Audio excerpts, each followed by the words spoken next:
favorite ko na role kasi gustong-gusto ko kapag yung character hindi lang basta mabait or hindi lang basta yung ang daming layers ng bawat character. And sobrang thankful ako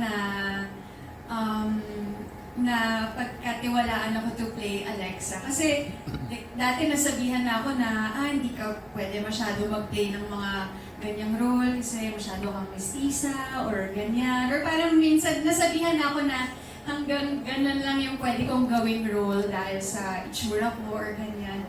So, sobrang thankful ko talaga sa Dreamscape and kay Sir Deo and sa mga directors namin dahil talagang nabigyan ako ng pagkakataon na magawa yung ganitong classic role na ganito talaga yung gusto ko, yung lumalaban, yung hindi one-sided, yung di mo alam kung maiinis ka sa kanya o kakampihan mo siya o maawa ka or maaasar ka. So, yes, I'm so grateful talaga and happy to have been able to play Alexa.